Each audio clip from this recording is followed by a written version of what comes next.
In a galaxy far, far away, there exists a group of fierce and fabulous women who are on a mission to explore the depths of pop culture. They are the Galactic Gals, and they are here to take you on a journey through the cosmos of entertainment. From the latest TV shows and movies to a trip down the Milky Way of nostalgia, they will delve into the worlds of fantasy and imagination, bringing you insights and analysis that are out of this world. So buckle up, cosmonauts, and get ready to blast off with the Galactic Gals Pop Culture Podcast.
Hello. How's everybody out there? Hey, everybody. I'm Blue Bonnet. Everybody should know that. That's probably in the chat. But just in case you don't know, and this is your first time watching, I'm Blue Bonnet Hoovian. This is my co-host, Night Owl 12. How you doing, Night Owl? Oh, I'm doing pretty good. And apparently there's no sound. They said there's no sound. Uh-oh. Wow, there's no sound. That's horrible. Very horrible. Because I got that all completely right. So that's weird. Oh, she had it on mute. She said it's all good. Well, thank goodness for that. Now, come on, Julie. Don't freak me out now. Yeah, because I fixed my problem today. Did that last night. Oh, yeah, that was fun. But she's back, and hopefully there's no more thunderstorms this week. We could just, that was entertaining anyway. Yeah, for real. Because every time I would change the slide, it was like it would thunder. You would do this, and it'd be like, she's gone again, folks. Like I told Gary last week, I'm really glad we knew the movies that you chose, because it would have been really hilarious. That's kind of like, well, this looks like this could be about. So that worked out. So anyway, we have a jam-packed show for you today. A little bit different. We're starting out pretty hard with the woke stuff this morning, but I just an article that came out that kind of got in my cross. So how it goes. Something kind of gets under your skin, and you feel like you need to talk about it. So we're just going to get right to that. So I should have this ready, but You think that would do that already before, but no. So bear with me. Okay, so it's a process. It's a process here. Okay. Plus my computer, has to be very slow. Oh, of Wow. course. Yes. Wow. And because normally when we do these streams weekly, like when I drop you out and everything, like you would think Mhm. that just pushing buttons like Homer Simpson would be easy, but it actually can, you can flub.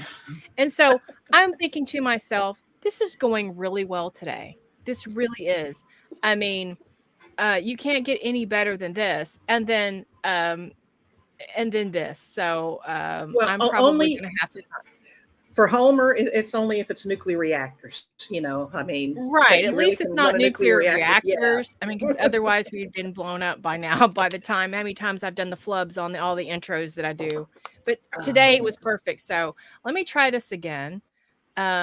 And then if you could just say hello to everybody in the chat and just read out some yeah. of their comments Hey, if Julie. you Yeah. can. Sound is working. And hey, Mr. Hyde. Yeah, no, the problem got solved, thank goodness. And yes, it has been a long week. Oh man, that holiday just the break in the week, it just really makes it difficult. Um, I mean, this is tomorrow. I'll have a day off. I won't have to get up early, which is usually good. Running kids back and forth to work and everything. And for those that have been following, my husband is healing from his surgery. Yay! So it's just taking some time. Hey, Archer. Hey, Darren Zone. How are you guys doing? When? Long time no talk. Took ages to get your laptop working. I hear you. Oh yeah. Yes. I just pray Yeah. over mine every day. I really do. So we're gonna try this again. Okay, so let me share the screen again because I think this time it may Okay. work. Yay. Um, it's just been a week. It really has. Okay, can you guys see that? I can see it. Definitely. Cool. Cool. All right. So thanks to Jason for again putting a really great poster up for us this week. He does such a good job with them, and I love the ones that's picked out. We have more, and he basically shows me every week. This week, we kind of just we both agreed that this one was kind of cool. I like the spaceship in the background, but we're not going to Yeah. keep going on about the poster. But it is gorgeous, per usual. I'm surprised Gary's not here drooling over it. Yeah, I was just going to say, we're missing Gary's Gary. okay. I haven't heard from Gary. Usually we do by now, but hopefully he's good and he's not ill or anything like that. So Yeah. all right. So we're gonna so and what I think is very interesting, it's like I pulled these in July, right? Yeah. They still have the rainbow icon thing up. It's like Yeah, I see that. just like it's over, people. Let's let it Yeah. die. Let's go back to normal. For real. So the first article we're going to talk about is the Peter Davison one. I'm sure you guys have already heard. Peter Davison reveals scrap plans for Five-ish Doctors reboot follow-up. He spoke about the prospect of the new script for the season anniversary not going to happen. And the reason is because he had shown this script to a friend, and his friend told him that it was extremely inappropriate. So basically, he said he scrapped it because he confirmed the new sketch was planned, but eventually scrapped. He said he came up with the idea. It was deemed by those that he showed it to as utterly unacceptable, although he thought it was very funny, which means it's good. Elaborating on the scrapped script, Davison explained, it's a different world now, and I wouldn't say pushing the boundaries. My sense of humor is maybe a little out of sync with the sense of humor that now exists. The pair wanted to discuss trying to top the original version and what it would be like to take something, create something just as brilliant and celebratory. He said it was so perfect, it just evolved. It started off so small. Peter was just going to find it, film it himself. And I think this is his wife speaking. But the whole thing became suddenly you'd go, Ian McKellen has agreed to be in it. Peter Jackson said, Stop, Pop, Pie. It was phenomenal. To get that perfect storm, I think it would diminish the original Five-ish Doctors if you tried to do it again. So he said, I wouldn't have wanted to do it anyway unless I thought it could be as good or better.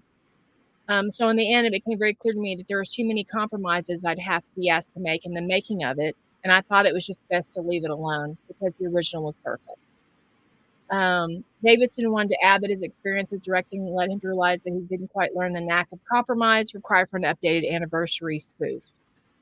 So that's the trouble with my first experience with directing. As much as I enjoyed it enormously, I realized that I'm too unmoving. I've not gained the talent of compromising with what I want. Rounding off the revealing conversation, the pair suggested that the BBC air the Five-ish Doctors reboot again, and to celebrate 60 years of our favorite time-traveling show. So I don't know what you think about that, but I have a lot of thoughts, but I'll let you kind of give your thoughts I on haven't it. seen it, and if anybody can find a link on where I can watch it, I'd love to watch it.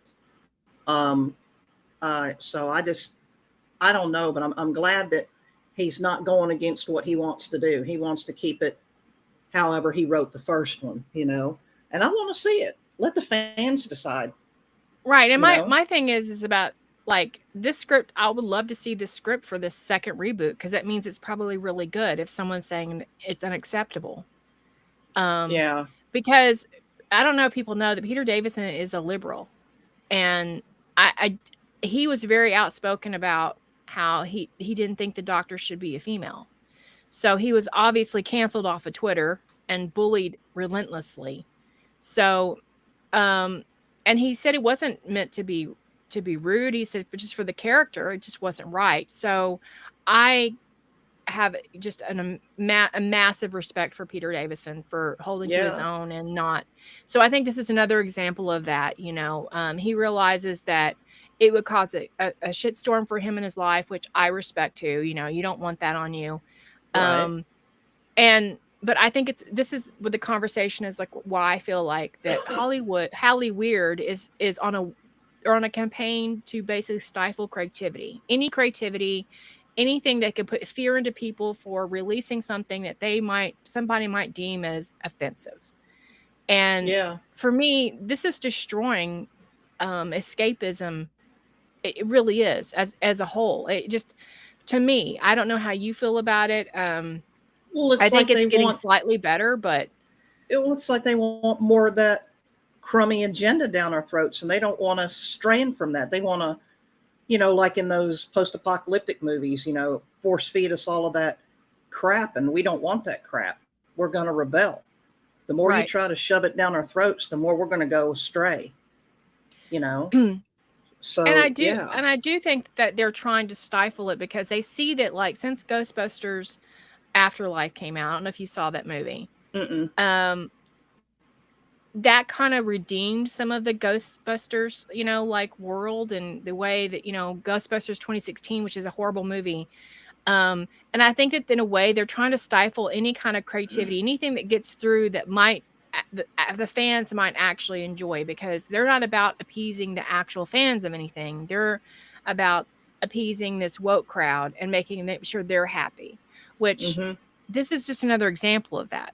And I just felt like, wow, that's really sad that Peter Davison, who was the fifth Doctor, cannot feel comfortable enough to release his script for a part 2 of the Five-ish Doctors reboot. He doesn't feel comfortable enough because somebody that he showed it to was obviously really offended by it. And I think that is a shame that we won't be able to see that, because it's almost like 1984. They want to make sure that we don't see anything that's entertaining, escapism. It's got to be politics 24 hours a day. Yeah. Or like Ayn Rand's novel. Oh gosh. Oh my God. Atlas Shrugged. Yes. Yes. They're going and asking the question, who's John Galt, and it's this dystopian society. And they're not allowed to think outside the box. I can't live like that. Right. I can't either, because obviously I think there's some shows that are shining through a lot of that, and with pure escapism and things like that. And it's starting to get better, but they're really trying to stifle that now. And I do think that there's a campaign to do that. I think that they want to discourage as much as creativity and a sense of humor as possible. That's why comedy has taken a hit. That's why comedians, like, there's not many good great comedians anymore because they're afraid.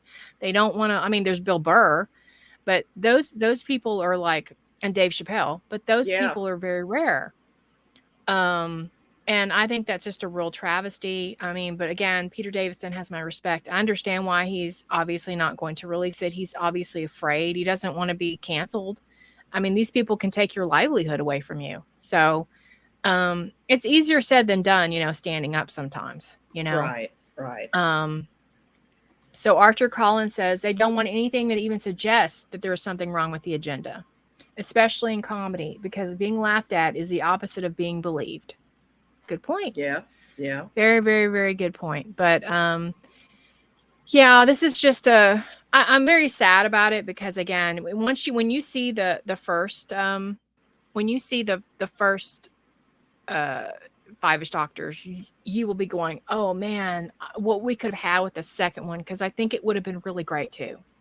Because it's just cute. It's just funny. It's cute. I mean, the scenes with John Barrowman are hilarious. I mean, just seeing Colin Baker dressed up in a half-ass costume because he can't fit into it anymore.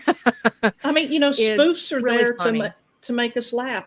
Saturday Night Live did spoofs on Star Trek all the time and other popular shows. Yes. So why not? And, right. Laugh at yourself. I mean, and what's so funny about it is that they all laughed at them. They were all laughing at themselves. They weren't taking not being in the 50th too hard, to the point where like, yeah, we'd like to be in it, but we understand we're older, but we're going to do our own thing and kind of make it fun and part of the 50th, which I thought it's a nice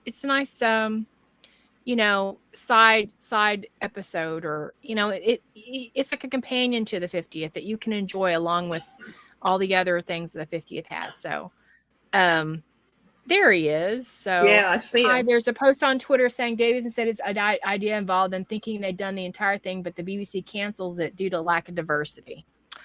Wow. Oh God. Wow. Wow. But if you get a chance, and I'll look around and see if I can find some kind of copy of it. I know it was on BritBox, but it probably is still there. I don't think you have BritBox though.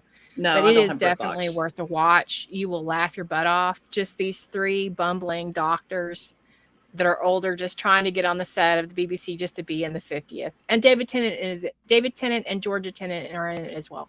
So yeah, just a lot of faces. Yeah, Julie said it's hilarious. Truly, I love seeing Georgia eating ice cream with celery. Oh God. Yeah.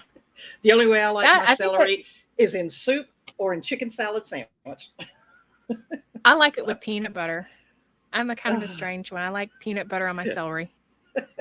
But yeah, so it's definitely worth watching. But again, all our love to Peter Davison. Thank you for even just saying that in the art, just saying that to somebody, because that kind of gets people's wheels turning into thinking beyond just, okay, maybe there's something to what you're saying. And that's how change happens, is when you do say something. So I feel like this needs to be changed. And yeah, if I need to, sometimes you just have to speak up and say, this is wrong. And this is absolutely wrong. What a travesty. Okay. So the next one is not real happy either. I mean, not to me, but I think some of this is rumor. I'm not sure how true this is. Well, we'll go back to that article. Okay. So this is from Bounding Into Comics. And so basically, I've talked a lot about my love for Henry Cavill on this podcast. No, you haven't. Y'all guys know. More. Yeah, right. So I know recently I just started watching The Witcher series 3, and I have to say I'm like underwhelmed so far. And I think there's a reason for that. And so this article kind of makes me like my conspiracy theory, brain start working. But apparently a lot of people thought that Henry Cavill stepped down. But according to Bounding Into Comics, they think he was fired. And the reason they thought he was getting fired is kind of the same reason that Peter Davison is too afraid to like say anything or put his 2 cents in about anything. So the article is, whoa, that got in there. That was from last week.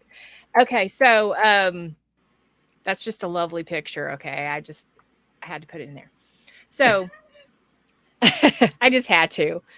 In stark contrast to the attempted smear campaign that was launched against the fan favorite actor in the wake of his departure from the series, the returning cast of Netflix The Witcher series recently praised Henry Cavill as a good-natured professional whose presence is cemented in the DNA of the show. So they go on to say how much he was great to work with. They had no problems. But yeah, they couldn't wait for Liam to be on board. Yada, yada, right?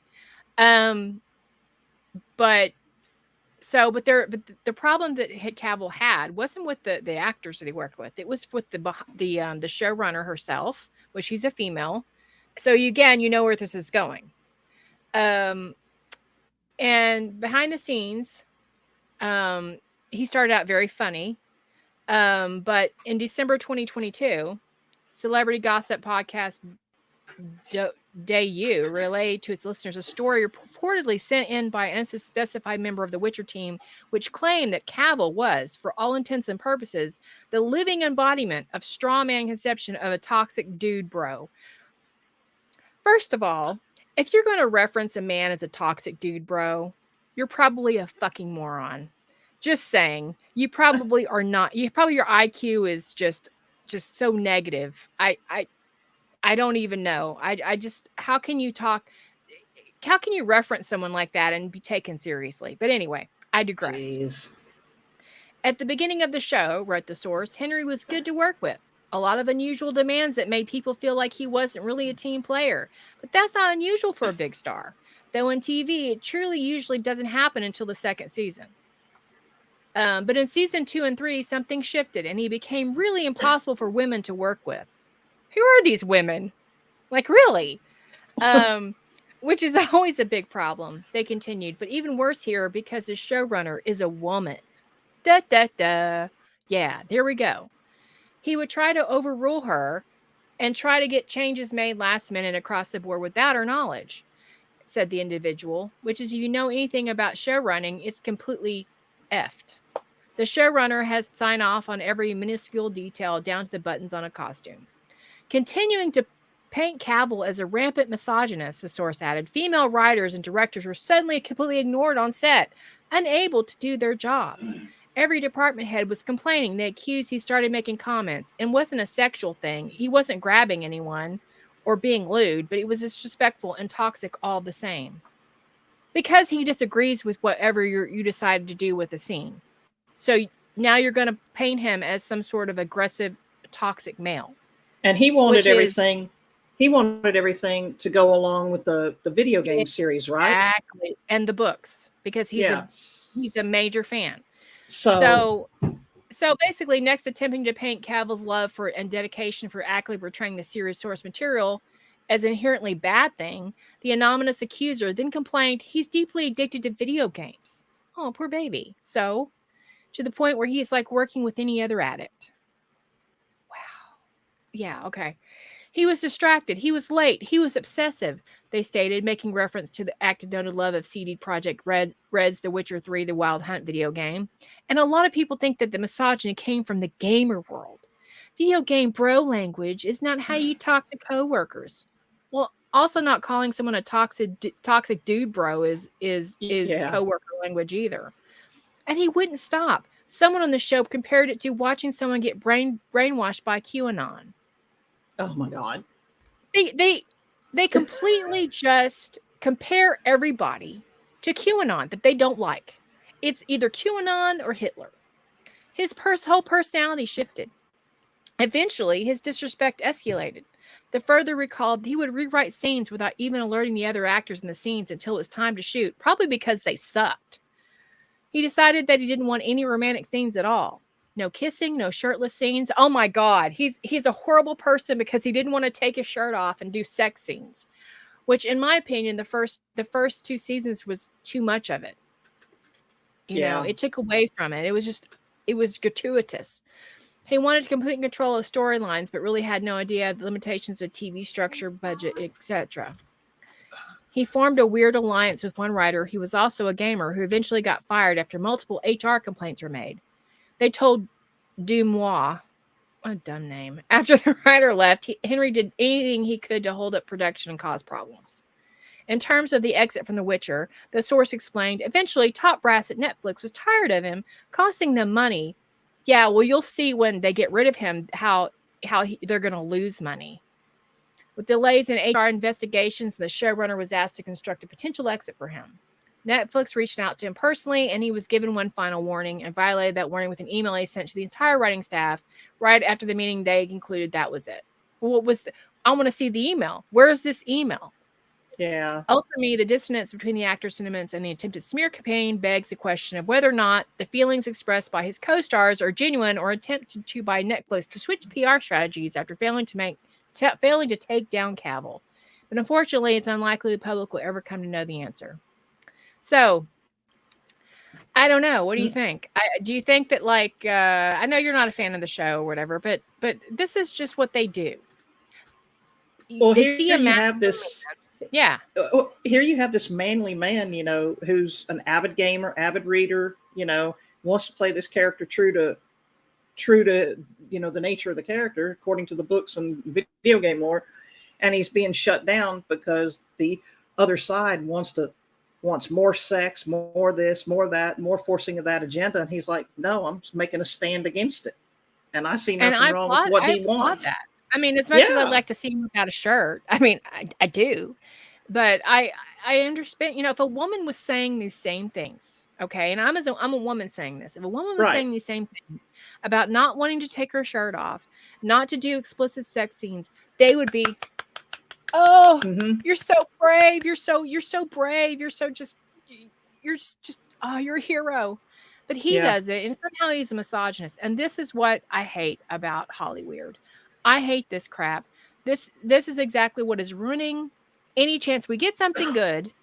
And the first season of The Witcher was really good. We get something good, and they have to completely destroy it because they don't like anybody disagreeing with them, even the people that they hired as actors. And actors do have an opinion. They should have an opinion about the scene they're playing because they're playing the role. They shouldn't obviously take over. There should be respect, obviously, mutual respect. But you have to respect the actor that's there, and the writing. Yes, that's an important part. But the actor without the actor as well. It's you know, you have to work together, and they can't do that. So from what I had seen of The Witcher, I'd watched I think a few of the first few episodes, and he's his character's a manly character, and he protects. Right. And that's what I got from it. And it's like they want the whole new agenda or whatever it is you want to call it. They're trying to wipe out man protecting whatever's underneath him, you know? Yeah. And it's like, no, that's wrong, you know? I think that it's getting better slowly. I think that with shows like Strange New Worlds with Pike, that's a good direction. You're going in the right direction because that's what people want. People want a man in a role, and there's nothing wrong with a female being in a lead role if it makes sense and it's good for the story and its own, you know, it can be good if it's its own story and it's not gender swapped, right? Right. Work.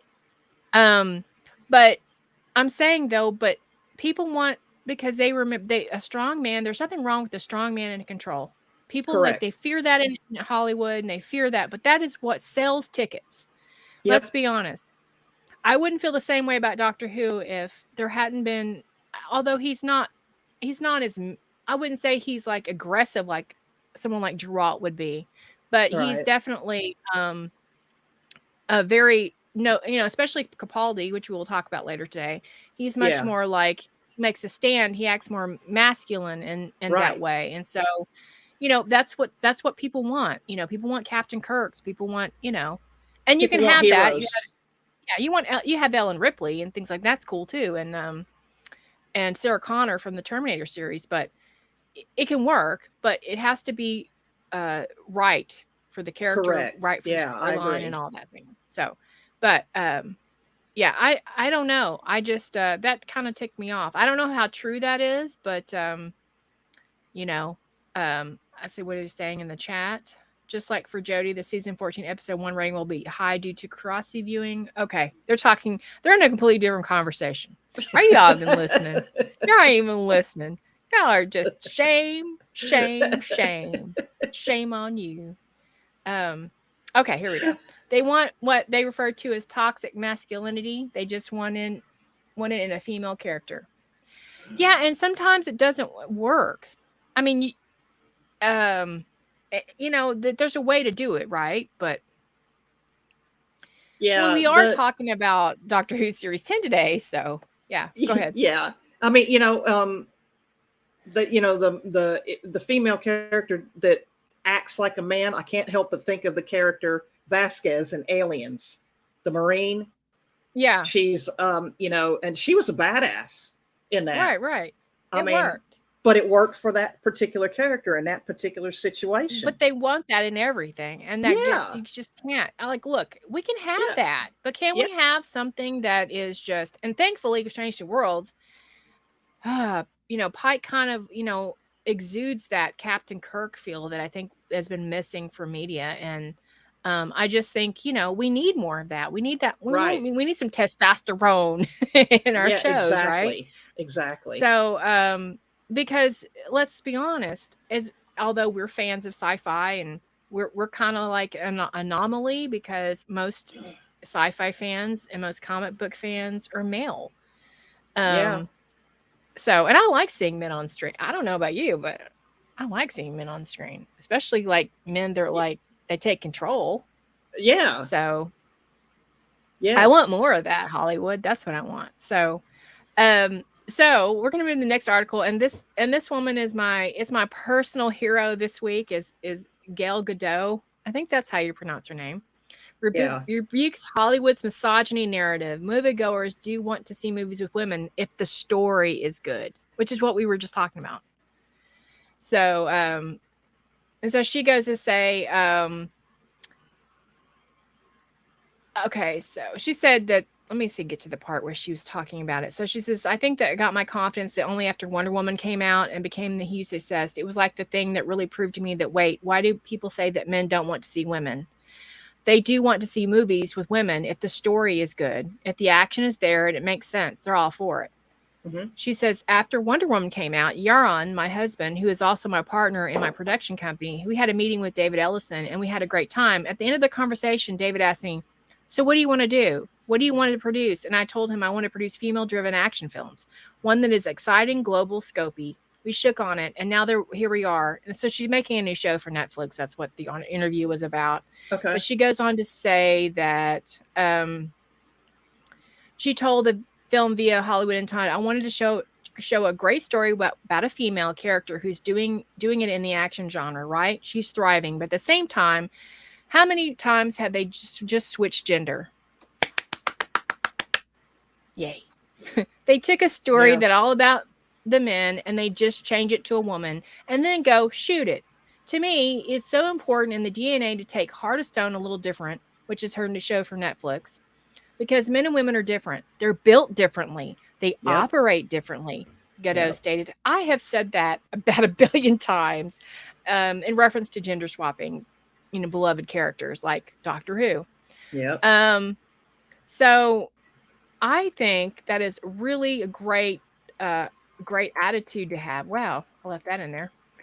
Well, I'm ruining it today with my my horrible PowerPoint. You're welcome, folks. Brought to you by Galactic Gals, a shitty, half-assed PowerPoint. Yay. Okay. So there's some great new series coming out. I can't remember the name of them off the top of my head, but I think they're either going to be on Netflix or Paramount or something. And they're all like women focused, women leaders. Yeah. And that one that we were just talking about is going to be on that Gal Gadot is going to be in. So everybody check it out. This is a person that obviously understands if you're going to make an action film with a woman, that to make it a little bit differently, because obviously men and women are definitely different. I mean, these days everyone can be a woman, but they say so. They say. But so I don't know if this next article is necessarily good news. I just put it in here because I thought it was interesting how Russell T Davies loves to tease people with like 3 words, weird trailers, and the like. So basically, Doctor Who fans are still slowly piecing together clues about the incoming season 14. But now returning showrunner Russell T Davies has started fucking around with us again. Of course. Yeah, stop. I'm for you, dude. I'm rooting for you, but come on, man. He teased that one of these episodes would include the words garden, firmament, and diploma. Not much to go on. I have no clue, but still more than enough to give fans something new to speculate about. I do kind of know what the next one could be, the gold. But it says in the same section, David also revealed that the words kingdom, gold, and Tigella would feature in the more imminent season 8 episode, which still hasn't gone into production. Gold probably is Cyberman. That's what I'm thinking, because gold is Cyberman's, like, that's their kryptonite, right? So I would be. Suffice to say, I don't have any fucking clue on these words at all. And I've watched a lot of Doctor Who. There might be someone in the chat that can make sense of this, but this is really all the article was about, other than to promote all the cast changes they've had. But yeah, Gary just said Tigella is from Megalos. Gold is Cyberman. Yes. So I got that. I got one. So happy. So proud of myself. But yeah, and Megalos is not a good. Great. Doctor Who in the Kingdom of the Golden Tigella. That sounds actually like a good title, actually, Archer. You win today. I don't know what you win, but you win something. Yeah, you win something. So that's all of the articles we have. So I'm going to stop the screen really quick, and I'm going to let you read out if anything is in the comment, anybody in the chat had to say. Well, I was blabbing around. Megalos. Cactus alien thing, whatever the hell that is. Oh yeah, you haven't seen some of all of Tom Baker, right? No, not oh all yeah, of it. You definitely have. You seen Creature from the Pit? Probably not. Oh, trust me, if you've seen Creature from the Pit, I would have got a laughter out of you. You need to, if you don't watch anything this weekend, watch Creature from the Pit and then get back to me, because okay, I really got to know your reaction to that. Well, you're gonna you'll have to send that to me to remind me, because I will forget. I'll find it on Daily Motion. I'm not kidding. I will do it. I'll do the homework for you, because I've got to see. And maybe next week when we come, I will get your you can tell everybody in the chat your reaction to that episode. That would be hilarious. Okay. So, all right. So let's let me get back on track here. Share the screen once more and get to what we came for, which is obviously Doctor Who season 10. Yep. Yay. Yeah. Yay. And it made me like Bill all over again. That's for sure. Bill never got enough credit. Pearl Mackie, she definitely should have got more credit than what she got. I think it was sad to see her go. Right. I think they focus more on the fact that she was a lesbian. And that's what you heard about in the articles more than anything, which I think that kind of like took away from the character personally. Not that there's anything wrong with that, whatever floats your boat. But I just think it kind of took away from her character in some aspect. But let's get started. So the first one we're starting with is not personally one of my favorites, but you might like it, is the Christmas episode, The Return of Dr. Mysterio. And I don't know, did you watch this one on? Yes, I did. I thought it was pretty interesting. I mean, this kid swallows this this jewel, and then he has all these superpowers and everything, and he was in love with the girl, the female character. I can't remember her name. I can't either. And then he was, ended up being that, her babysitter for her child. And then just seeing Peter Capaldi, sorry everybody, but holding that baby, that just really works, Well, and he speaks baby and everything, Right. But it was an interesting story. Yeah, and this episode is right after, he had lost River. Right. So he was still reeling from that a lot. And I can't remember the little squeezy toy's name. Do you remember? It looked like a Ferb or something from Phineas and Ferb. Yeah, but it or, is. or, or It's Bigfoot called or something, and something. now because it's been ages since I've seen this episode. I didn't watch this. I watched a couple too that I hadn't watched a lot, but this wasn't one of them. I actually forgotten about this one. But I did like the scenes where he, those scenes with that little toy that she was telling him Yeah, to, squeeze. I thought that was very, very yeah. comical. But Well, because we as human beings, when we have outrage or grief or want to smash something or cry, you can't do anything without drawing attention to yourself. So grab a toy and choke the ever living shit out of a toy. It won't harm right. I anything. just thought the comedy of it, making this really horribly annoying noise and just his face was just classic, just very classic of Peter Capaldi. But I think this is again, I try to be a little more kinder with these because there's a Christmas episode, and Christmas episodes aren't necessarily supposed to be about seriousness necessarily. There is parts of obviously it's kind of serious, Yeah. but I think it's meant to be fun, and I think if I don't take them as seriously, and I think if you do, then you probably I don't know what to say tell you, but they're Yeah. not. They're supposed to be fun, right? They're supposed Yeah. to be silly, so Yeah. we give these more of a pass, but I understand why people don't like it. It's not my favorite. Windology agrees with this. Pearl was a great character, but I agree some of her scripted dialogue, constantly mentioning her sexuality, seemed out of her place and overdone. Yeah. Agreed. So what would you give this episode? Unless I don't know, you might have more to say about it. I don't know. Maybe about 5 stars. Yeah, I mean, I do think 7.3 is a little high for it. I think maybe 5.5 stars. I mean, again, for what it is. I mean, if I'm rating as a Christmas episode, obviously that's fine rating. You're just rating as a Doctor Who episode. No. Yeah.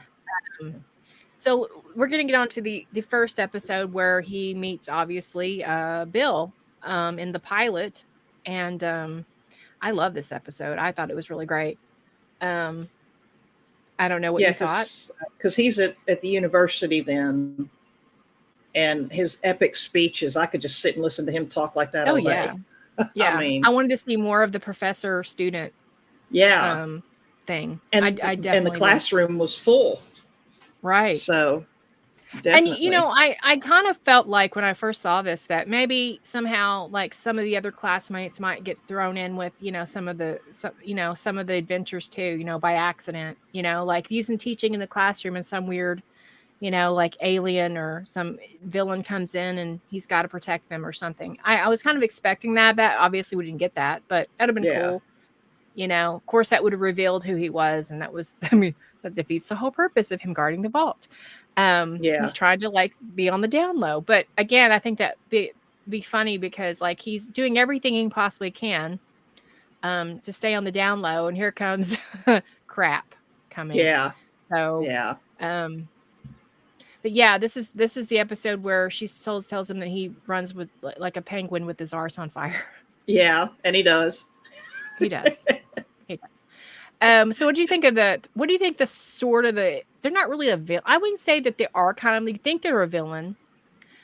And then they turn out to be not a villain. Did you hate that? With, the pilot that took over the girl that Bill was interested in. Did you hate the fact that she kind of started out that you thought it was some evil entity and then a little disappointed that it was she's just a carrier. Yeah. Yeah. It's like they were trying to communicate, but nobody was able to see that.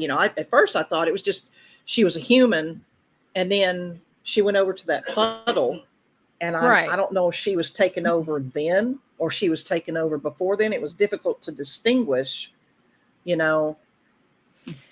but they were reaching out for help, wanting to get back to wherever they came from, and nobody was understanding. Right. But part of me was it was kind of a villain because this thing killed an innocent person. Yeah. So in that sense, they are a villain, regardless. I mean, they're probably more kind of been almost a villain, but didn't just is basically killing to survive, almost like a shark would, or almost like a predatory, but not really it's not like the Daleks or the Cybermen. They're not they're trying to, do what their instinct, what they're made to do, right? So Right. I think in Right. that sense it's a little different. But I remember when I first saw it, I was being a little disappointed at the end where it was kind of like alluded to, and you see that later, that it's actually not a horrible entity at all. Yeah.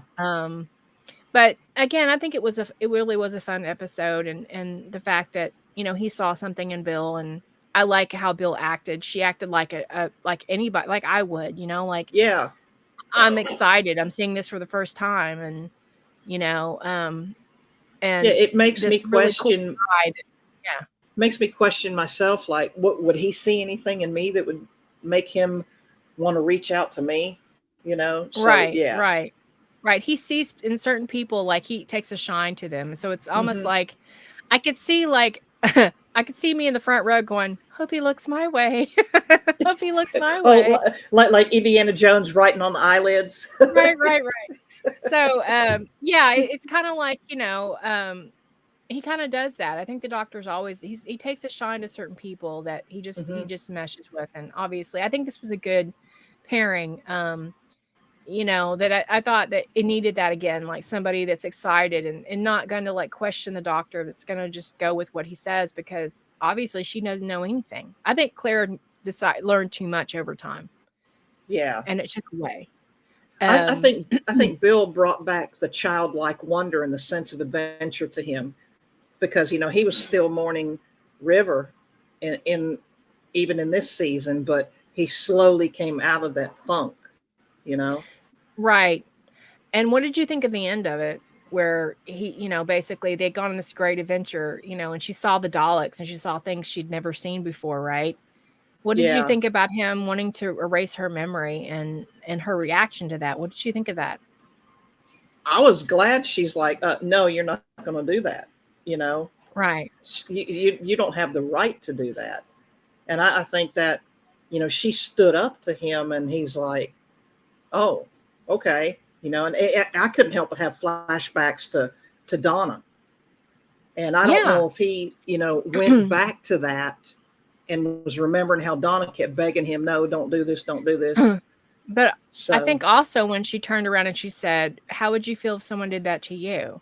And then yeah, he stopped because Clara did that to him. yeah, exactly. But So he I just think that's didn't remember that, right, you right. But know? I think it kind of it kind of made him stop a minute. And you're thinking, is he remembering? Does he remember? Is he getting some kind of feeling that he's, you know, I know he didn't remember, but he's, you know, Some he's sort of kind of thinking, intuition. Yeah. right, because that's deeply seated in you. It doesn't matter, you know, if you, but yeah, I think this episode's a really good start to series 10. I thought it was a definitely, I think this season as a whole is underrated. Yeah. Yeah. But what would you give this episode? For me, but 8 stars. Yeah, About eight that stars. sounds about right too. I would agree with that. You know, that sounds good to me too. So the next one, I don't know how you feel about this episode, but I love this episode. It was a creepy Smile. episode. Yeah. It makes me weary of robots. And all I could Right, think of right. was Vashta Narada, you know, Yes. Yes, some because of that. they Definitely. were the buildings and everything. And it's like, oh, but you find out that something was lost in translation and they were actually eating the people and everything. And it had a nice creepy feel to it, Mhm. but the storyline was still good too. It was. Humanity was out there trying to start over again. And I like the And way and where they filmed it, it was a real place too. That's a real building. I can't tell you right offhand what that building wow. is called and where it is. I think it's in Spain, but I could be wrong. But it is a real place, and I love Wow. the aesthetics and the way it looks very science fiction. It Um, does. it's not filmed in a quarry. It's not Okay. filmed in a quarry like the old days where they're always in a rock quarry, you know, and it's supposed to be another planet. Um, this felt like you're really on another place, and I really appreciated that, and I appreciated that, you know, um, in the way the building inside looked, and just Yeah. the robots, and the idea that you have to basically not show any kind of upset, because if you Right. do, you're dead. And I thought that was wow. That's I enjoyed it. In fact, I enjoyed it so much I actually have the ornament of the emoji bot. I actually have one, and I hang it on my tree every Christmas, and I actually have it sitting up here. Um, so yeah, I do love Smile, very much so. I God, thought could it you was very imagine? dark. Yeah, could you imagine having to wear that today in today's time? I don't think there'd be anybody left on the planet. Oh my You God, know? no, no, no, no. And I just really thought the whole idea, like, when he put it on his back and it shows his expression. It looked his eyebrow was up, Yes, and it was it spot looked on. like it was like the 12th Doctor emoji. There you go. That's what we need. We need the 12th Doctor emoji. Yeah, somebody needs to That's make what an app space for that. needs. Yeah, make Yes. an app for that. Yeah. Archer Collins says lots of planets have quarries. Yes, but what does it mean that we need to film at them? At least give it like some kind of weird 3 moons or something. Do something. They did that a Yeah. lot in the classic era. It was just because obviously, money constraints and things like that. Oh man. Instead of stars, should we score season 10 in Lesbicans? Well, that would be fun. And this reminds me, when my old channel, when I was reviewing Star Trek Next Generation, I scored everything in Riker heads. So maybe we could do something like that in the future. With the star system, I can put up what our scores are in whatever, like if it's the 12th Doctor, eyebrows, I give Yeah. this right. So, yeah, so I don't know what else you think about the episode. What'd you think about the ending? Were you kind of let down by it? A little bit. A little Yeah. bit. Yeah. Like, I mean, it was a cute thing. Like, you had all this buildup, right? And it's like this Yeah. cute thing, and all he had to do was turn it on and off. And it was almost like it's just like a whole like IT joke, Mhm. like, did you turn it on and off again? That kind of thing. Which Yeah. was a little let down, but I think as a whole, it's a pretty solid one. I do love it. I can't help it, even if the ending is but I can look past it. Yeah. There's worse things to watch. Yeah. Retro Doc says the Doctor Who's season 10 drinking game. Take a shot every time Bill indicates she's a lesbian. I think she mentioned it a lot, but I don't know if we'd be drunk. I do think that we'd have to watch several episodes before we even got a buzz. Yeah. But yeah, For real. you'd mention it a lot.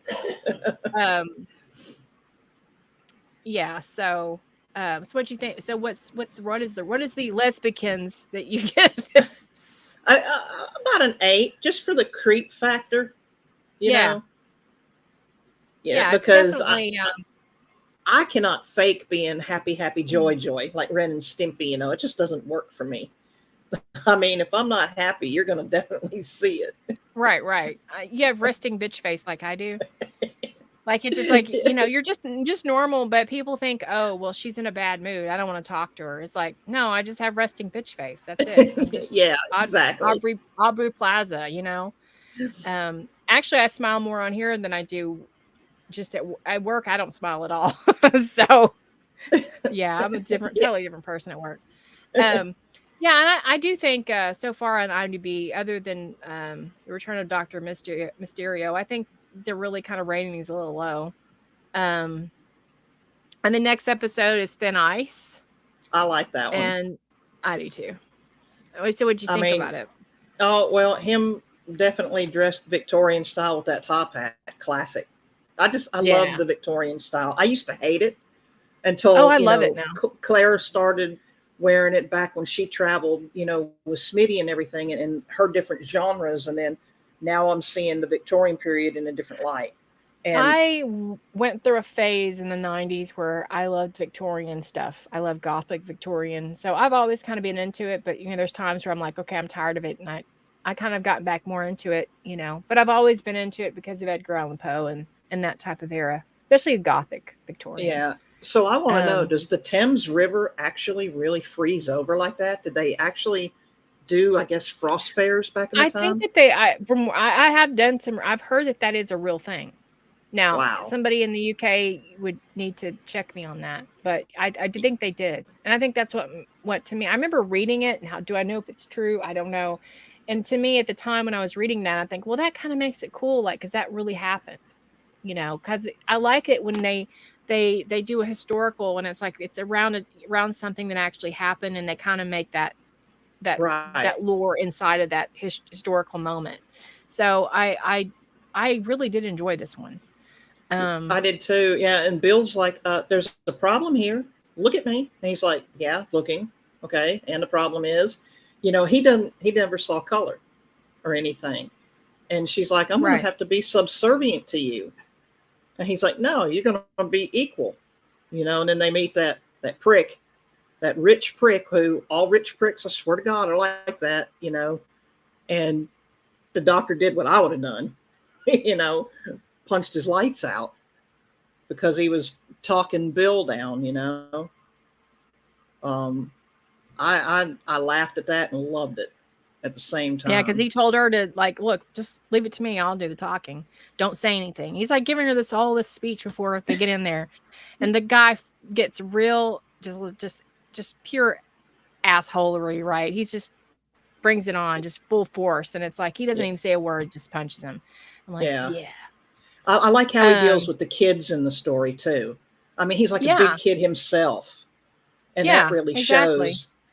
And when that kid tried to pickpocket his sonic screwdriver, and his lightning fast reaction, I mean, he grabbed that kid's arm, and then everything started to go haywire from there. Don't be touching my sonic screwdriver, boy. So yeah. And I think his reaction to, her reaction to him when he just, when the kid got pulled under, was, I don't think she understood, like, he doesn't have time for that. Right. He's just got to figure. He actually mentioned that again in the Mummy on the Orient Express. He didn't have time to worry about things like that. Right. He had to move.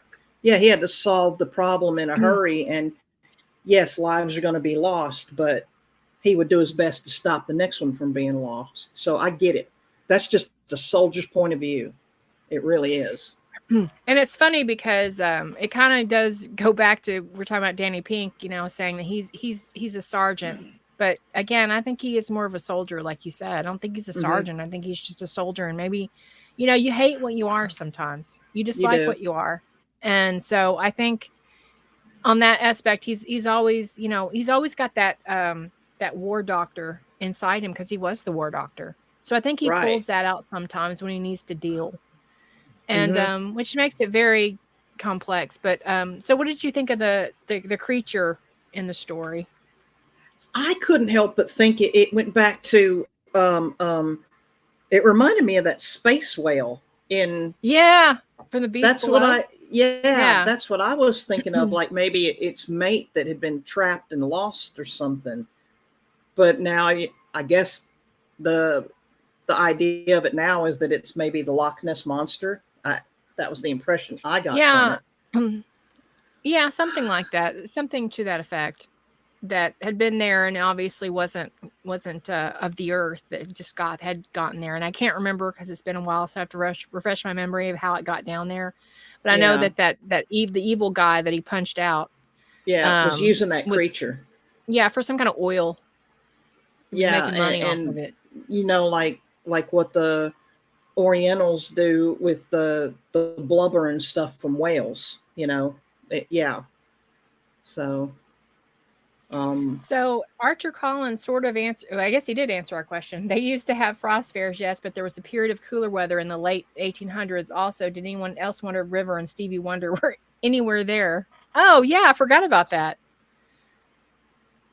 Okay. Because he mentioned River and about how, like, he had Stevie Wonder sing to her, perform for her. And the thing is that I remember, I don't know if you remember in the episode where the Vajrayana, God, my mind just went blank. Yeah, Silence in the Library. Yeah, where she mentions about a man much older taking her out on the ice like ice Huh. skating. Do you remember that? Does anyone I else remember think that in the chat, or did I imagine it? No, I think I vividly do. And that is weird because that was way before Capaldi. It's almost like Moffat, did you know what you were going to do? I think he did. I don't know. Maybe I was just hearing things. Maybe I'm just Yeah. like wishing I could find a Archer connection said there. Archer said River mentioned it to Rory in A Good Man Goes to War as well. She'd just come back from there. Wow. Okay, now I'm going to have to go watch A Good Man Goes to War. Yeah, we need to watch that and Silence of the Library and see if we can find it. Because I know it's in either one. It might be in that one that I'm thinking of, but you know, because they all like. Okay, I remember her wearing the Victorian clothing with the fur muff when she breaks back into the jail. I do remember that. Yes. And this was way before. So he must have had this idea about the thin ice. We're probably thinking so deep. We're diving deep in this. He must have had this idea back then. Because, yeah, anyway, I always was fascinated when I heard her say that there was he was much older and that he told her he took her ice skating. Yeah. So, yeah, anyway. The Darren Zone, the first River Thames Frost Fair was in 1608 and the last in 1814. Wow. We're getting an education today.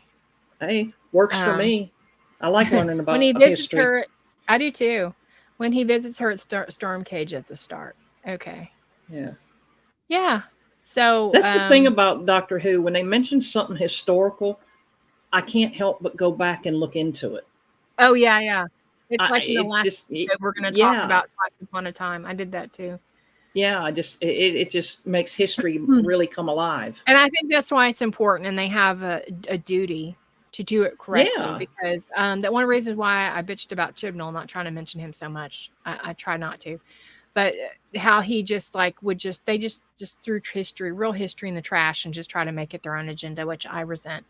Back in the day, and they had Classic Who, they tried to like honor history, and they did it in a very good way, especially in the episode called The Aztecs with William Hartnell.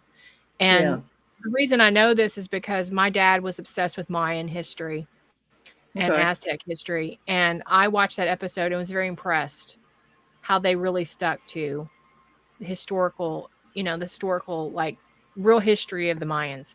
So I was quite impressed with that. So they respected it. Now I wouldn't trust it. Gary said, please don't mention chiz. I'm eating breakfast. Well, it might taste better coming back up. I don't know. I don't know. Does it ever? Not really. Okay. I promise I'm not drinking, folks. I'm not doing any drugs. I'm just unusually happy today. I know it's odd. Well, I guess we're talking about Capaldi, so that could be why. Yeah. So Thin Ice, what would you give it? I give it 9 stars. I really like that area. That 9.5. particular episode. I enjoyed it. I thought it's entertainment, it's pure escapism. I think 7.2 stars is really too low. So we're gonna go to the next one, which is Knock Knock. Another creepy episode. Yeah. I can't stand bugs. I despise bugs. David Chusset, who played Perot, right? Correct? That was in his. Yeah. As far as I know. Someone in the chat correct me. I'm sure somebody will. Gary, I'm looking at you. I know you will. If I'm wrong, you're wrong. So what did you think of this? This is creepy. Yes, I don't like bugs. And I know you said that too. Yeah. Before. The storyline was really interesting. I remember the first time I watched it, and when it got to the line where you finally figure out that was the little boy, I'm like, oh shit, and he was just trying to do right by his mother, I see that because, like, it goes back to the Ninth Doctor, when he was dealing with the kids in the gas mask, and what child wouldn't tear the world apart trying to find their mother, and here this one was tearing others apart to keep his mother alive, even though she was like part tree form, wood form, the creep factor was okay, and I like all these kids trying to move into this big house together, to try to make it. Granddad. And yeah, Granddad, that was funny. It was. Yeah. I don't know if you know, but I remember when the BBC America, like, they had the promos on this episode that they touted as, having special audio to where that you actually felt like you could look back on, you'd hear in the back, it would sound like there was actual bugs crawling on your wall. Oh, God.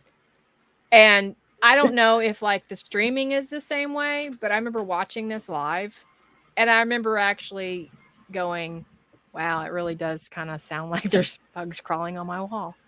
It was like a special thing, which I thought was neat. And I think Doctor Who needs to do more of that. I think that's kind of a cool, like, it would be very cool if Doctor Who, like, going forward would have like a 3D episode where, you go down to local store, like back in the day, they used to, we used to have on Saturday nights, they would have like some really cheesy martial arts movie. And you would go down to the 7-Eleven and pick up your 3D glasses down there because it's a special event that they do. And then you'd take them home and on Saturday night, they'd play this movie. It was in 3D. And you'd all watch it with your glasses on. And I think Doctor Who needs to do more stuff like that. Yeah. That was a really cool thing to this episode. And I haven't watched it in a while, so I really don't know if, that was just a one-off thing or if it's actually on the DVD or on the streaming. But I think it'd be interesting to watch it again and everybody tell me, hey, did it sound like bugs were crawling on your walls? Because that was what they were touting. That tree creature, wood creature, I wonder, could that be a part of when Matt Smith went back to that family and it was the little boy who sat like on the throne and was slowly becoming the wood. You're talking about the Christmas episode. Yeah. Because the creatures kind of the widow and the wardrobe. Yeah. Yeah, kind of reminded me of the same creature. Yeah, right. It did.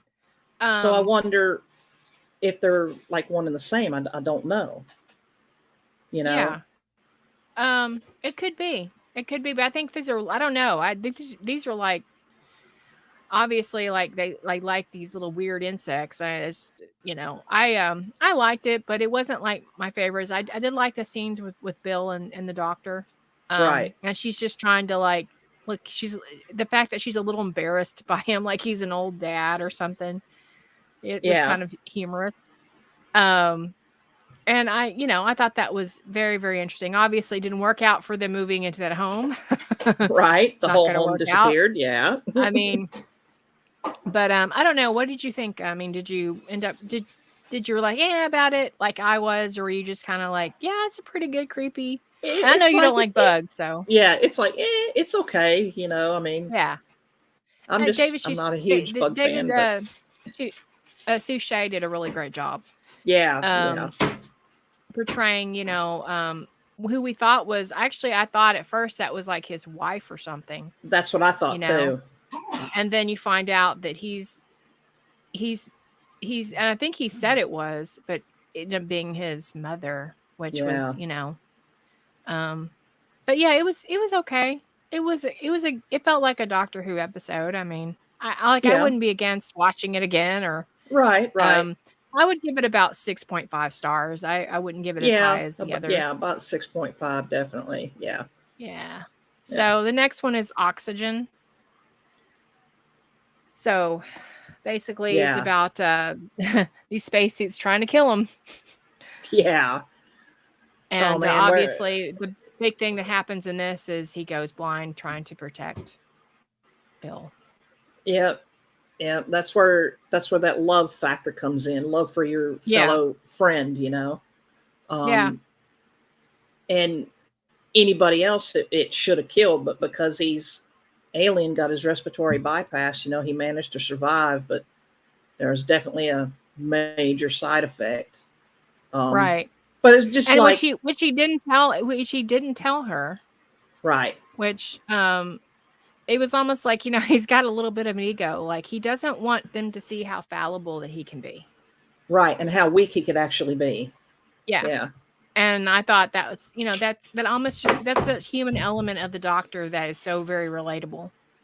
Although sometimes he acts pure alien and other times it's that human factor. And then I think by this season, I think he had really started to become a little bit more human-like and less alien-like we saw him in the beginning of season 8. Yeah. I wonder if that had to do with because he was kind of stuck on Earth, probably because he was around humans all the time. Yeah, because he was he had been protecting that vault, which yeah, holds Missy. So, yeah. which we find out later, and that was kind of like, I mean, and so just going back to that, who did you originally, when you're watching this, right? Who did you stay away from spoilers? Did you know who was behind the vault, or did you suspect it was somebody else? I guess I kind of maybe suspected her, but I was trying to figure out, well, how in the hell did she get in the vault to begin with? And then we find out later on how. Yeah. But I'm like, wow, that's just another interesting conundrum, Right. I didn't know what I thought. I just didn't expect Missy to be in there for whatever reason. I just thought it was some kind of dangerous, because he was known to keep some real dangerous things in the TARDIS. Right. If you remember from Family of Blood, how he, yes. He put the little girl in the mirror. Right. So I was just thinking it was some kind of, I mean, he's like, he had some kind of like evil in the TARDIS. It seemed always strange to me. He kept some of these evil things in there, and you're just thinking, why are you keeping it in there? Yeah. It's kind of like, having an occult museum and keeping all the most dangerous things in one place. But yeah, so I kind of thought it was something like that. But what I found interesting, about oxygen too, was typical government bureaucrat crap. We're gonna charge you for your oxygen. I'm just waiting for that to happen here in real life. So yeah, and if you want something else, we're gonna charge you for it. Yeah, and for a while, I thought Bill. When I first saw, I thought Bill was dead. I'm like, oh shit, and then they're actually she wasn't, But does it not seem like this whole season 10 and other seasons, the seasons the last season of whatever Doctor, whoever it is, especially in New Who, it seems like they're playing off that there's all these, the Doctor's going to die in this one, he's going to regenerate. It just seems like just about every single one from here on was kind of like that, Yeah. And the whole blind thing, which I'll be honest, like that really I'm like, man, I don't want the Doctor to stay blind, like that until he regenerates. I didn't know what was going to happen, Well, I wonder, could he not use some regeneration energy to repair his eyes? That's what I was thinking, because he's done it before. Right. But I think it was so much later in his regeneration. Like Tennant could do it because he had just regenerated. Yeah. And then Smitty helped Ripper with her broken wrist. Yeah, right. But so that was later. So you're right. Yeah. Maybe he could have. Unless it was maybe to bring out more of Bill's character. Bill and Nardole, It could have been. It could have been. And I don't know. Maybe it just was like he didn't want to just turn it on and off. Although he did later. Yeah. He did later in this. And I consider this kind of a 4-part story arc, because it kind of goes from, in a way, and this kind of connects to the next one. But right. I didn't hate this episode. I didn't love it, but I didn't hate it. I was shocked that by the ending of going, because I thought by the end of the episode, okay, he'll have his sight back. Yeah. And you're kind of led to believe that at the end of the episode, as I recall, that and then you find out that he's been lying. So right. But yeah, I'll give this 7.5 stars. I don't know what you would give it. Yeah, about 8 stars, just for the interesting, storyline. Like here, they got this real problem. They're on a space station, and no rescue yet. So yeah. All right, so we'll go to the next one, which is Extremis. And I like this one much better than Oxygen. I'll be honest. So what did you think about this one? Um, I know I watched it this week. I'm just trying to remember everything Right. about it. So the doctor is called he- by the Vatican to solve the mystery of the text That's called it. the Veritas. Yeah. Yeah, and he goes in there, and of course he can't read anything on the screens, and he's, you know, his sonic screwdriver only tells so much, and he hooks himself up to that I guess the Veritas, which means Mhm. truth, you know, and he's trying to figure out what's what. It was really interesting. It kept you guessing. Yeah. You I know, I liked it. I really and did. I thought it was it was engaging to me. It's like, okay, now it's getting good. Now it's starting to be something. It's not This is kind of like the beginning of what it becomes later, but it really is like this is to me, this is one of the longest story arcs I think in New Who for in a while. They didn't yeah, do this a lot, and I thought this was kind of cool because it didn't, you know. yeah, and Um the monks showed up in this one, right? I think they show up in the next one. The next one. Well, I couldn't help but looking at the monks and thinking of pyroviles because that's who they looked like to me. What was that? And pyroviles, you know, the Okay. pyrovilia people, that they looked like them, even though they weren't them. They're, I'm sure, two separate species, but that's what they reminded me of. It also reminded me of like the creature that in Heaven Sent. Okay, The veil. yeah, I think that's what it was called, the veil. yeah. That they kind of remind me of that. But I'd give this about 8 stars for me. It's kind of like just a taste of what's to come, but I Yeah. think I think it builds suspense. Some people It were does. disappointed about the next ones, but I personally wasn't. So what'd you think of Pyramid at the End of the World? That's when I saw that, you know, saw Peter standing before these pyramids, and I'm like, okay, this is intriguing, and that's what hooked me. Here's this guy standing there Right, in because you're really into the whole Egyptology thing, right? Yeah. So that and would then, make sense that this hooked you. and then, you know, finding out he's still blind, and I'm like, well, shit, you know.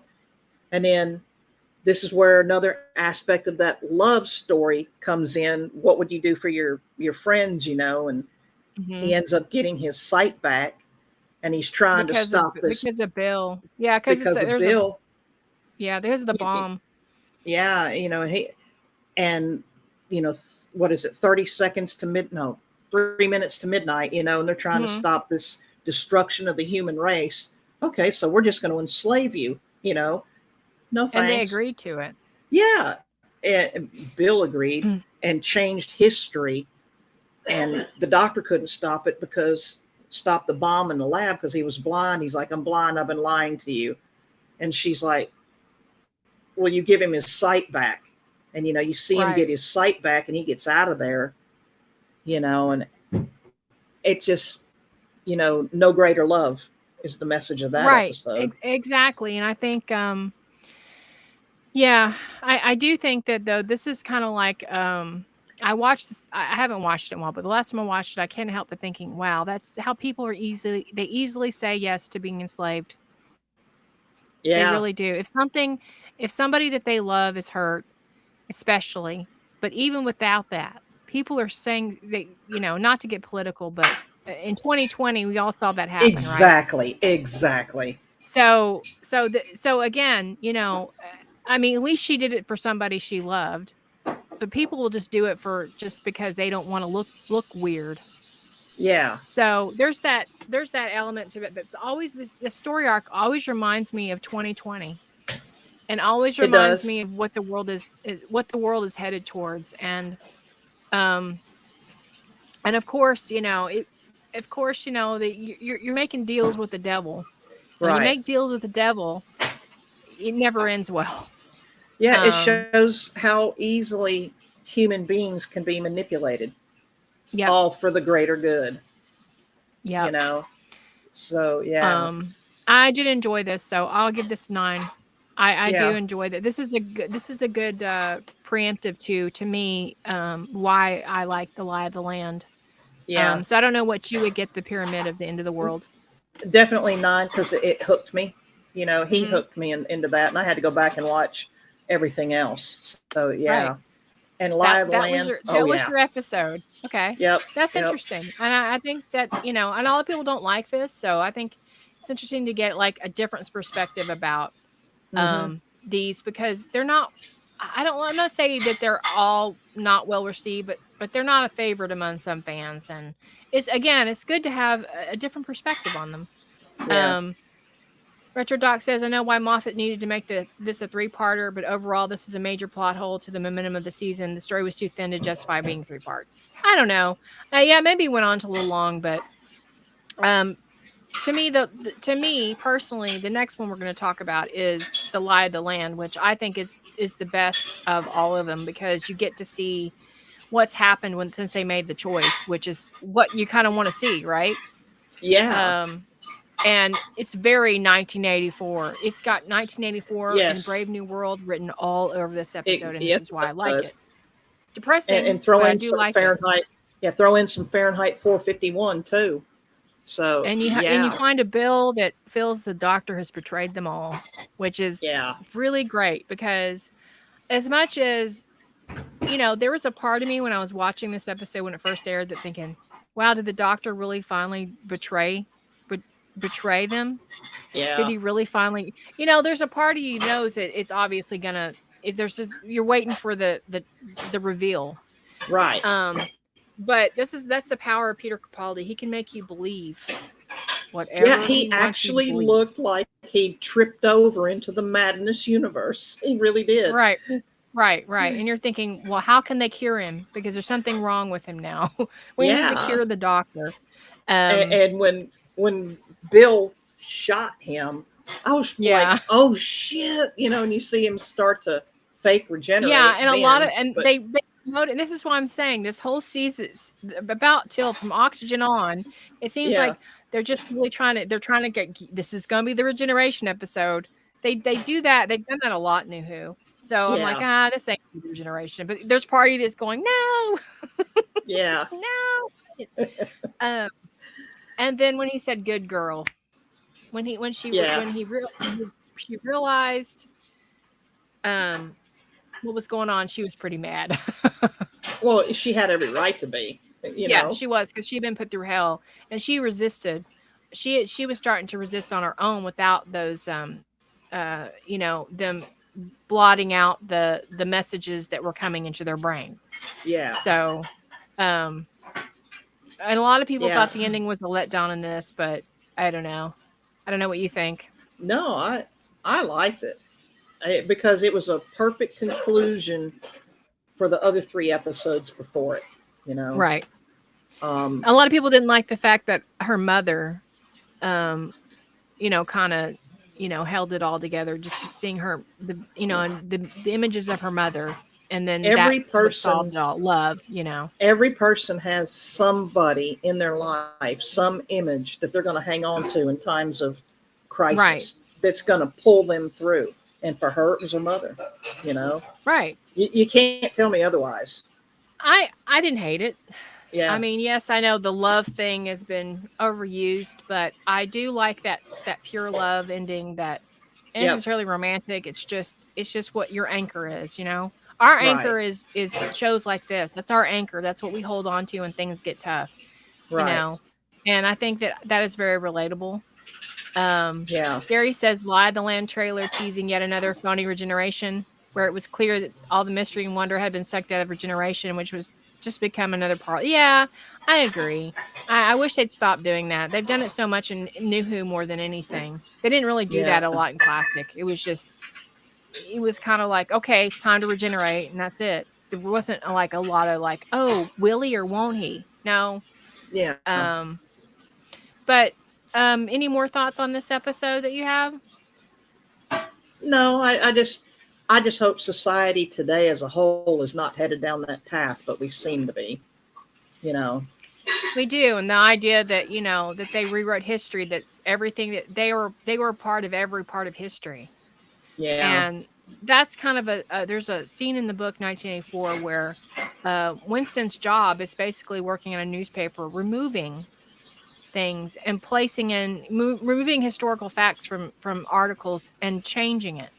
Yeah. Consistently changing history. And so that's why I always thought this was a really good episode, because this was the 1984 episode without being 1984, which I thought was good. So I'm surprised they got away with it. Well, of course, back in 2017, 2016, whenever it was written, yeah, you could, but I don't think you could get away with it as much today. Oh, but they would definitely mention certain people. Yeah. And they did. I mean, obviously Trump was mentioned in the season, which I hated. But but it wasn't but now it would be just completely littered. It would be just like if they did a political episode in this, it would be way over the top. So not in the way that we would probably agree with. But I thought it was well done. So next episode is Empress of Mars, which I happened to rewatch last night because I hadn't seen it in a very long time. So your thoughts, because my voice is going. Pretty good episode. At first, when they were back on Mars, I thought maybe it was the Silurians, but no. And I never watched the old Who episodes with the Empress of Mars or any of the So I was not familiar with them, but I like this particular story. It was really, really good. And you get to see him thinking from a soldier's point of view again. He couldn't help it, know, and you have these British soldiers from, I guess, revolutionary times, maybe 1881. Coming and stuck on Mars, and they have this creature, who they didn't know what it was, and they kind of befriended him, and he was helping them. And it was just interesting to see two different factions working together in a way. Right. And the real villain ended up not being. It was the British guy who was the real villain. The guy who wanted the captain dead for his cowardice or whatever, who they actually tried to hang, and it didn't work. He survived, but he ended up becoming the hero of the story anyway. So it was definitely felt like Doctor Who for sure. I did like how the Ice Queen looked. Yeah, I almost thought it looked like a action figure. Jason and I were talking about that last night. How she looked very like an action figure, like something you'd want to own, And I love that about that. Was she the same actress that played the Rachnos? Because I know. The I voice thought that sounded too. The same. I think they do get the same people. Okay. Yeah, it does. Gary would know that one, I think. Probably. So, and Mark Gatiss did write that, I believe. Mm-hmm. So,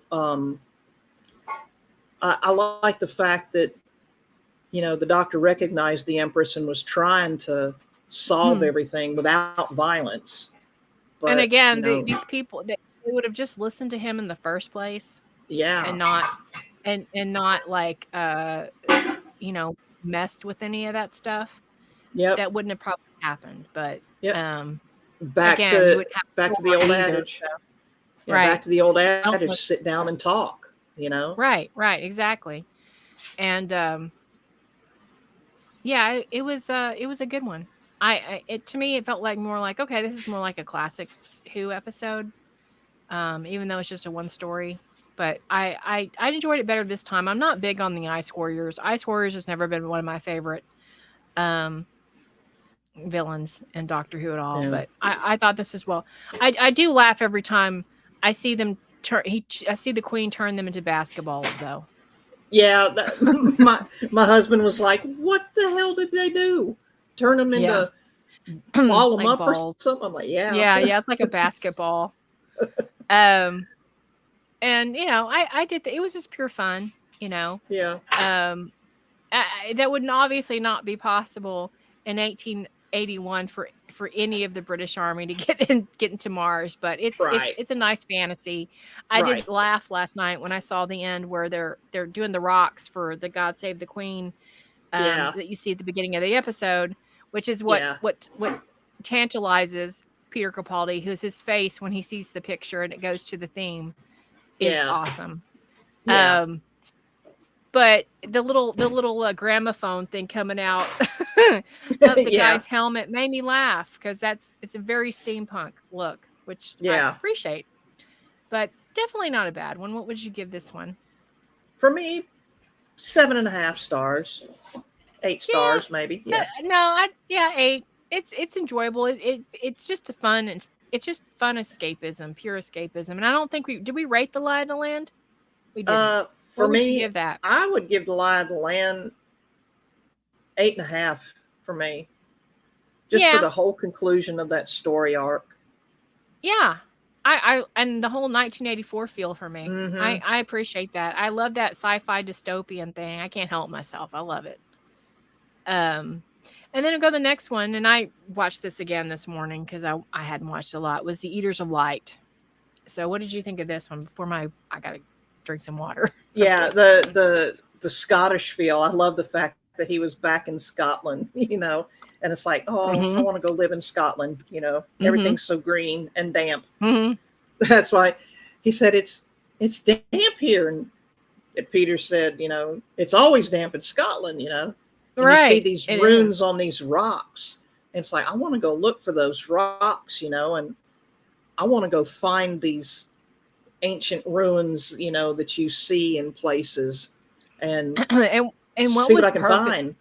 perfect in that scene where the crow was Yeah. just so awesome. That scene, that I would love to draw a picture of that with the crow sitting on the monument, and then you Yeah. have all these other with the ruins. I would love to draw something like that and have that. I mean, one day maybe when I get better artists, but I that just struck me with the fog, and it's just not being very Exactly. misty, and I love it. I could totally live in Scotland. I Yeah. could live there, and the countryside. But yeah, the just the cinematography in this is beautiful. Yeah, I'd love to be the scouts going out to help find places like that, to be honest, and Yeah, for I sure. kind of like, I like the Scott side of the story because they were, trying to protect the portal, or the Mhm. gate, as they called it, The from gate. She was the these gatekeeper. creatures. Yeah. Carr. And What's her name? I- Carr was right. Car. Yeah. They look like dragons to me. They I don't know did. what they I were. wasn't sure at first when I first watching it again. I wasn't sure if it was a dragon, but I don't remember them looking like that the first time. But yeah, they did. And they had these like little, like they look like whips, but they were like, I don't know, tentacles or something that they would get slime on people. And Yeah. of course, Bill got some on her, and I thought Right. she was done for in this episode too. When I first watched it, I'm like, well, she's gonna get poisoned. She's going, Well, I wonder if that creature was lost on this side trying to find its way back to the portal to get back through there. That's what I was thinking of when I was watching that.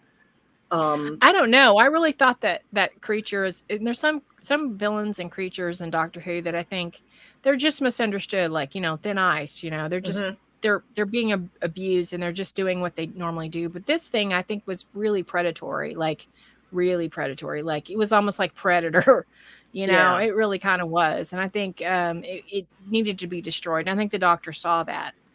And I think Yeah. that's why he wanted to guard the gate, because he's thinking the only person that can really do this properly is me, because I regenerate. Yeah. Again, they're trying to make people think he's going to regenerate again. But I don't know. I thought it was a fun episode. I really did, and it was interesting because normally Bill and the Doctor are together, and it was nice. They were separate this time. She was with the Romans and he was with the Scots, which was. Yeah. Have it either way, although he could be with both because he's part Italian. So Yeah. which I also thought was interesting. The Scots and the Italians, the Romans. Yeah. And it made me wonder, I was thinking back to Roman history, and I'm like, well, I knew the Romans conquered a whole boatload of land back in the day. And I'm like, God, did they go that far north? And I guess they did, I don't know. So- I don't know anything about this story. I'm completely like dumb when it comes to this subject, because I really wouldn't know. But I'm sure someone in the chat will correct me or us or whatever. But I again, another kind of a sort of historical episode as far as I know. And they just add something that's otherworldly in it, which they did that a lot in classic, and I really appreciated when they did that. So okay. Julie said they did not invade Scotland. That's why they built Hadrian's Wall. Okay. All right. So we've been schooled now. All right. Thank you. Yeah. Thank you. Well, her dad was a history professor. She told me so. Right. Yeah. So she'll be the resident. When we have a historical question we don't know, we'll just send it to Julie. Yeah. She's our resident historian. So in the chat. I was actually looking up Hadrian's Wall the other day, and it's like this old fort, it's all ruins now, and you can see the outline of it. It's like, man, I want to go there and see that, So, but I like stories having to deal with Roman things. It's an interesting storyline for sure. I enjoyed it. It's not my favorite episode at all, but and I like Bill trying to talk the doctor down, and no, you can't do that. The universe, needs you. You need to stay here. Oh yeah, they hit him over the head. Yeah. Yeah. Like this is one time, I agree. I think that was but what's interesting about that is this shows that the doctor will sacrifice himself, and that's a good thing. Jodie Whittaker let somebody go to their death because they agreed to do it. So that tells you where they were in that era. So that to me is not very doctorly, and this is a good example. This is exactly what the doctor would do, exactly in his character. And I think Moffat understood that. Yeah, because he's more expendable, because he can at least regenerate, whereas us mere humans, we're finite. We'll die. We don't have the luxuries that he does. Rose and Amy Roy forcibly shunted to other universe. The past. Donna equals memory erased. Clara equals dies. Bill equals converted to a Cyberman. Anyone see a pattern of New Who companions? Martha got out easy. She got out while she could. Yeah. Yeah, she did. And she was very smart. Rose, they obviously got another universe. So if you think about it, Martha did get off easy. I mean, she really did. She was a smart one, and she decided this isn't for me. The classic ones were a little different. I think Sarah Jane, she got away, but only because the doctor told her that he was taking her home, because she told him she wanted to go home, and he took her home, but she wasn't. So, I think and Joe survived. So I think more companions survived in the classic era than they do in the new. Yeah. Moffat, there was a meme going around a while, or somebody was saying that, it was like, I love this character, in Doctor Who. I just love this companion. And then it had a picture of Moffat, and he was like, oh yeah. Oh yeah. I'm going to get rid of them, so don't get too comfortable. So, and I thought that was very funny. And that's actually, he's like the George R.R. Martin of Doctor Who. Yeah. Yeah. But I don't know what you would give it. I mean, I didn't hate it. I'd give it 7 stars. It was definitely enjoyable for what it was. Yeah, about 7.5 for me. Just I because this time. You see the doctor, or you see Bill really stand up to the doctor, even more, and it's like, oh. But I think she did it in a much more respectful way than Clara ever did. Oh yeah, yeah. So I think that was a difference. Sarah Jane stepped the doctor too, but she did it in a much more respectful way, and they all kind of did. So the next one, World Enough in Time, 10 stars already. I'm going to tell you now, it's going to be 10. These next 2 are going to be 10 stars. That interesting spaceship stuck near a black hole. Mm-hmm. It took me a while to figure out, how the physics aspect of it worked, but it's like, oh, okay, that's cool, So that was really interesting. That's why I think I shared that article on Galactic Gals about how a physicist said and was explaining how, that Doctor Who was true to what they said, that time is nothing but wibbly wobbly, timey-wimey stuff. Yeah, a lot of people hate that. Yeah, but that's probably more true than not. Yeah, because, scientists today are still trying to understand everything they can about it. And we're just not advanced enough yet to know the answers. Mm. But I like how the Yeah, closer maybe they there were is maybe to the, there is a silver-haired doctor with yeah, what looks like Peter Capaldi flying around the universe. Maybe so. probably in a parallel Um, universe. Yeah, that'd be you know, awesome. I want to go to that the universe. so yeah, me too. The closer they were to the black hole, time moved faster and everything, and it's amazing how they So, pulled that off. what did you think of this episode? As far as, first of all, the shock factor and how quickly things go Oh, from fun y- to worse. I With was Misty stunned coming when I out first being saw it. awesome, right? Because Misty's coming out and kind of making fun of him, and then Yeah, before you know it, Bill has a huge hole in her, and yeah, she ain't coming back from that. So, yeah. He was trying his damnedest to talk that blue figure down, and I thought, okay, he's going to succeed, and then the guy pulled the trigger, and the look of horror on 12's face as he turns around, I was like, oh boy, yeah, because you see the scenes, but before all that, he's talking to Bill, and she said, "Please just don't get me killed." yeah, And he's, and I'm just thinking, oh man, and the look on his face because of that. right, I think he's probably thinking back to that, and so at this point, you see that in his eyes that he's going to do nothing but try to get her back. right, and he does try, and then when he realizes that she's become a Mondasian Cyberman, and then when you find out that John Sims' master is there in hiding, is that whatever he is, creature, or person, and he makes Bill tea and everything, and we're going to make you feel better, and Did you makes know me that was wonder. John Sim the first time you saw it, or were you kind of? Not until he took his mask off, and I'm like, I started figuring it out from the eyes. Yeah, and I was like, okay, and I know it was revealed, like it got leaked, but I at that time really wasn't paying attention to social media about Doctor Who, so I kind of figured it out, kind of like, I bet that's the master. But he played that character very well, and it makes me wonder, did he actually create the Cybermen? Because that in the next episode, it makes me wonder, did they really go back and create them? I don't know, I thought the creep factor with these Cybermen was just, they're my favorite. So in fact, I have the one from the 10th Planet. I don't know if you guys can see that.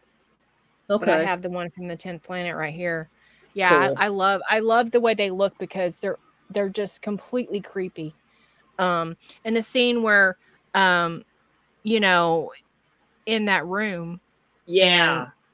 Pain. That is like, that's that is so gritty. And I'm not big on necessarily gritty horror movies, but I am into atmospheric horror movies, and that is a complete awesome scene, because I was like, oh, I would not want to be in there. Like, that is because it just looks like, what is under that? What do they look like under that? Like, what's under there? And it kind of made my skin crawl a little bit, especially when they would take people back in there. Yeah. Julie's asking us a question. Have either of us listened to Spare Parts? I have. So good. Yeah. Peter Davison. I don't know if I have. And you could probably listen to it for free. I believe I can send you the link, but Spotify has a bunch of older Big Finish you can listen for free. Okay. And I believe Spare Parts is one of them. Yes, I've listened to it ages ago, but yeah, I have listened to it. But okay. But yeah, I thought this episode, and then the way that they did the scenes where she's watching on the TV with she didn't know it's the master, but it's who she thinks is her friend, and she's like, oh, he moved. He moved an arm, and everything's moving great because it's a different time. It's a different time zone. Yeah, him Everything and moves his differently. Venusi and Aikido. Oh yeah, yeah. I So I thought this was a fabulous episode, and of course, when the very end, when you know, he sees Bill. That was yeah, oh my God, yeah. that was just the ultimate. Just you could just see like he felt like at that point there's no going back. hmm I can't I think save that's her. one of the reasons why he wasn't going to regenerate. He was tired of losing people. So I get it. Yeah, and then I think this one ends with her carrying him. Or is it the first? No, it's the beginning of the next episode where you Yeah, see because him. then we have the flashbacks all episode. Yeah. Yes, and okay. So do you? I don't know. You want to rate? You want to talk about the other one, and then we'll rate these together because they're kind of like a big Yeah, story arc because anyway. they go together definitely. So that Yeah. scene where it just perfect scene to start. That scene just gives me chills when you see her just holding him, and Yeah. I don't know. It's like I would love to have like some sort of like animated version of that picture. Yeah. It's very cool. I just think that's very cool. Yeah, how she's I guess carrying him back to the TARDIS. That's the only thing yeah, she is, because by the time we reach the end of the Doctor Falls, I mean, he's there in the middle of the battlefield where he just No, I think I'm talking about when they first get on that planet, when they go down to that I guess it's another floor, another level, and it looks like a planet, and like he's she saved him. Yeah. And she's holding him, and so like that's when she finds Nardole. Okay. And that group of people that are down on the other level. Okay, and the farmers. Then she ends up, yes, and she ends up in the barn because she sees herself as her, right? But they all see, that's the scene I'm talking. They see her as the Cyberman or their creature, Yeah. Okay. Oh, and the other scene is great too, but yeah, I don't know. I love all that. I think it's a perfect story arc, and I think again, I always thought Doctor Who should have ended on this, but again, here we are. We have it. So, but I don't know. Yeah. What were your other favorite scenes of this episode? Well, where he was sitting on the porch, holding the shotgun, and just waiting for the creatures to get to the floor they were on. And then trying to talk the Missy and the Master into helping him, in his epic speeches as always. And the Master basically just laughed in his face, and Missy, I think, really wanted to help him because I think she changed just a teensy, iota. Yeah. But she went anyway with her, her counterpart. And I like the dynamic that the Missy and the Master had, and she ended up stabbing him in the back and he ended up shooting her. It's like, that was just perfect though, because because it was like, that's exactly what they would do, because she hadn't changed that much, right. But you're right. There's that teensy, and that was enough. I didn't want her to completely change anyway. I wouldn't want the Master Missy to ever change, to be honest, but that was enough. It wasn't overdone. But I Nardole was great in this episode. Yeah. I really learned to love Nardole through series 10. I really did. Yeah. I don't know about you. He kind of annoyed me at the beginning, but in series 10, I loved his character.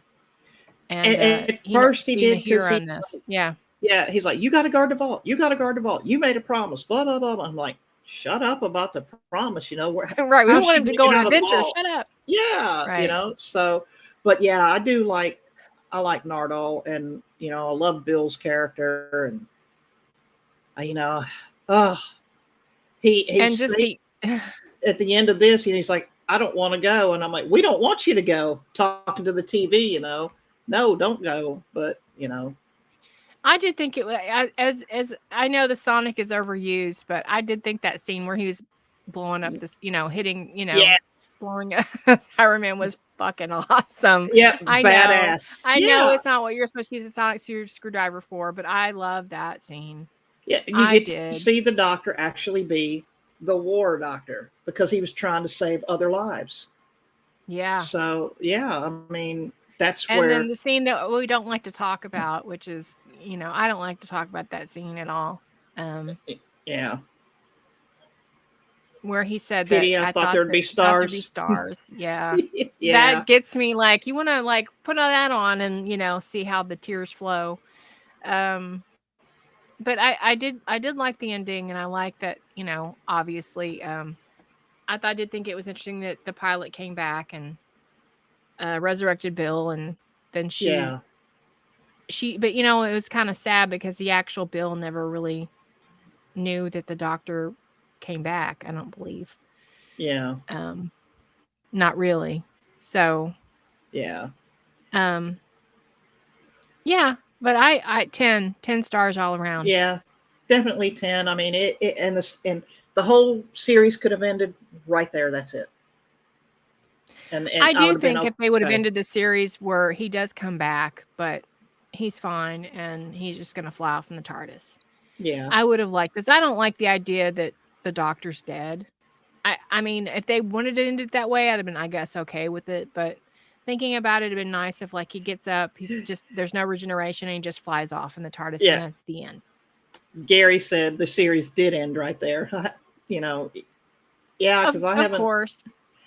Of course. And for me, the series will always end there because even though, like, I'm optimistic about what RTD is going to do, it won't be the same, Right. because no one will ever replace Peter Capaldi for me. So I don't care who it is. So that's where it ends for me. Yeah. But this is not actually where it ended, unfortunately. So did you say you'd give this 10 stars as a story arc? No. Yep. I love okay, story so arc. I don't.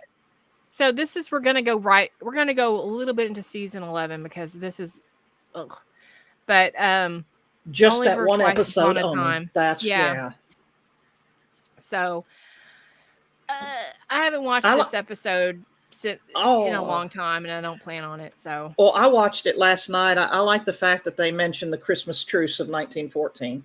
I love that historical aspect. Yeah, where for 24 hours there was no fighting in World War One. That's the best part of the whole. That's the whole episode. That is the best part. The rest of it is just eh. And William Hartnell was not a misogynist, and he wouldn't have he didn't act like that. He didn't have people clean up his TARDIS and stuff. That's just ridiculous. So that's all I'm going to say about it. But you go ahead. Yeah, no, I like the fact that they touch on an important historical fact. That Germans and British alike, and they were all singing the same Christmas carols and everything. And it's like, wow, for one day, or one night, there was no war, and I thought it was really interesting. I remember reading a kid's book or something about the Christmas truce and found it very interesting. And, he went to the alien, the glass people, whatever they were. And, Rusty was there. And it was an interesting little twist to see Rusty back. Yeah. I didn't even really get why that it just didn't seem like there was much of a plot really other than the doctor's just, this is his last, last foray as the doctor. Really, it didn't seem like there was much point in Rusty, in my opinion. It just seemed, One of the things I did like was he got his memories back about Clara, all of them. Right, I did. Yeah, he got closure. He got closure. Right. Yeah, so, and I think and I did think his regeneration speech was good. Run fast, laugh hard, be kind. Yeah. I do think that's a great, and obviously when it aired, I cried like a baby because as silly as it sounds to people out there in the real world, he was my doctor. He'll always be my doctor. Nothing will change that. So that was, I mean, I started later watching New Who, so I didn't watch it when it first aired. So, it Yeah. was hard seeing Tennant regenerate, but it was nothing like Peter Capaldi. And it wasn't just because he was regenerating into Jodie Whittaker, although that didn't help. It would have been that way regardless if he was regenerating into somebody else. Right, Because right. he made an impact and on my life, and if it wasn't for Peter Capaldi, I would have never gone back. Actually, if it wasn't for Peter Capaldi, I still probably wouldn't have kept on watching Doctor Who, to be honest. Yeah. I probably would have, because I was I liked it, but it wasn't okay, I like this show, but I wasn't a fanatical. And then once I wouldn't have watched Classic Who. I probably wouldn't have met all of you guys at all. I probably would have moved on to something different, but I'm so glad that he became the doctor, and one day maybe I'll get to tell him that, because I'm sure he hears that from 1,000 people, but I think he appreciates everybody that says that to him. Oh yeah, it would be nice to meet him one day. He made me and get in touch. His doctor made me get in touch with that kid side of me that loved science fiction when I was young, because that's what I watched. Mm-hmm. He made me get in touch with that childlike side. And because I'd been, when you have kids, as you know, you kind of get into adult mode, and until they get a little bit older, Yeah, he makes you. Yeah, he draws you in, and he makes you see things through the doctor's eyes, and that's what I like about him.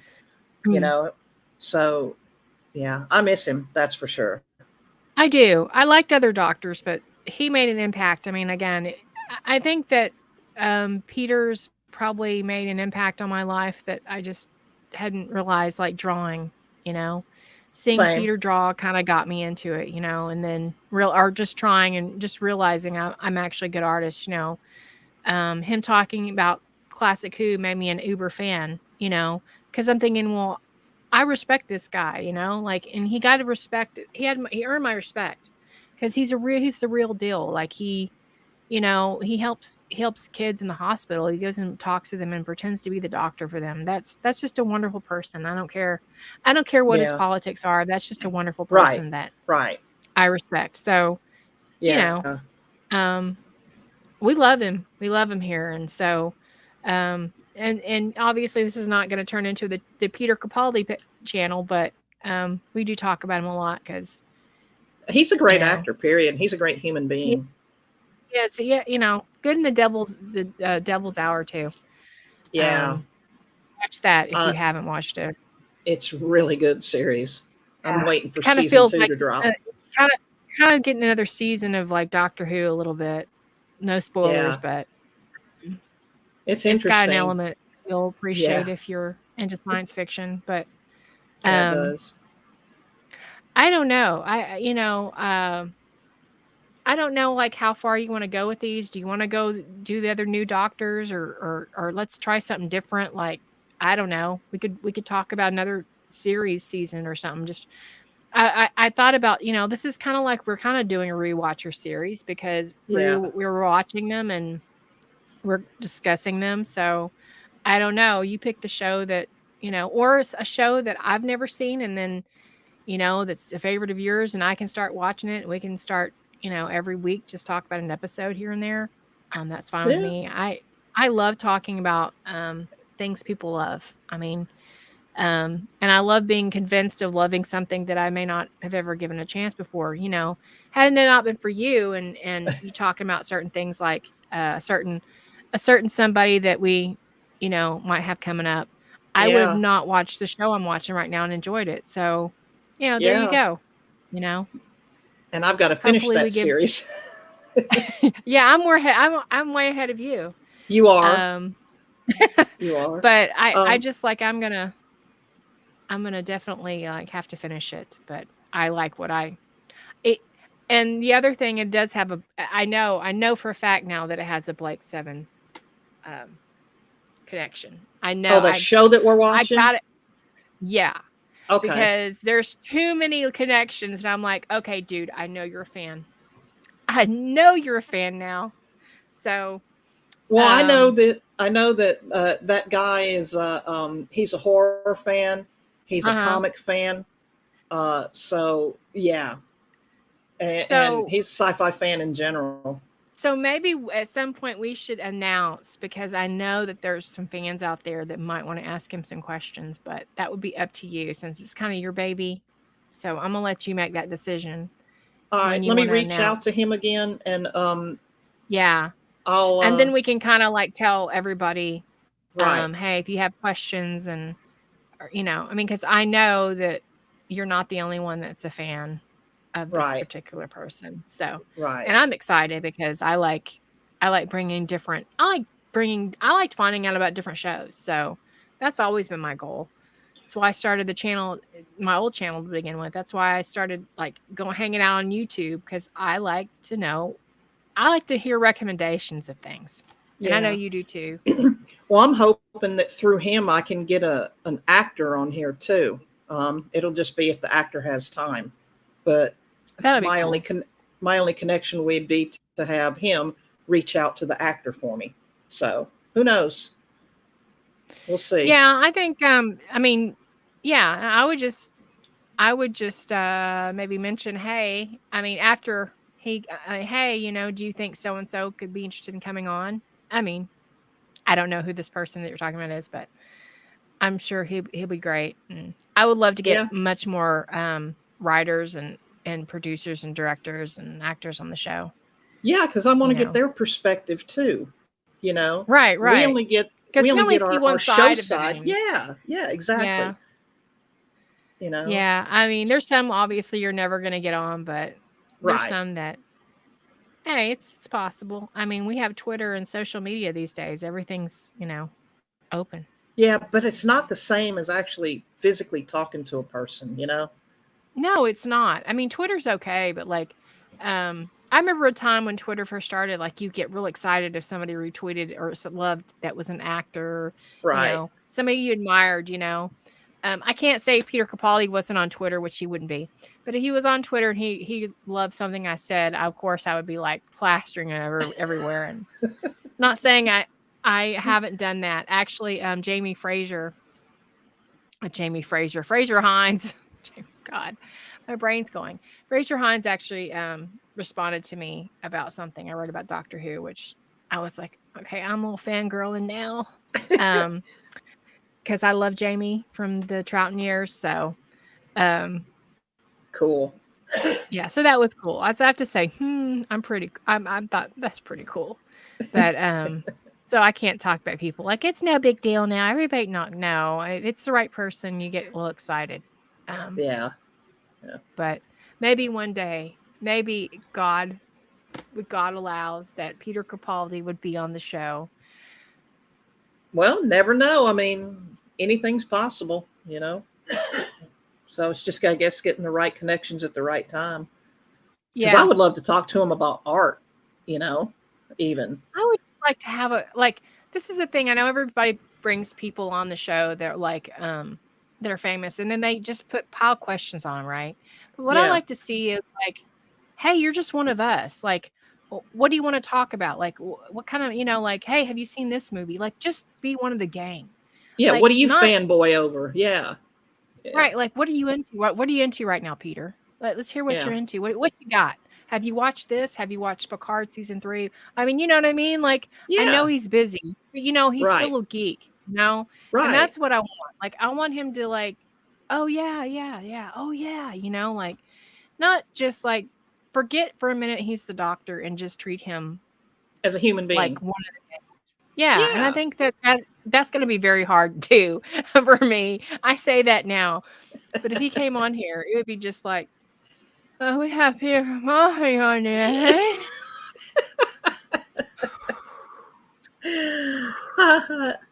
I know. I remember watching him with those trivia when he was doing that trivia show during the lockdowns and everything. You know, it's like, huh?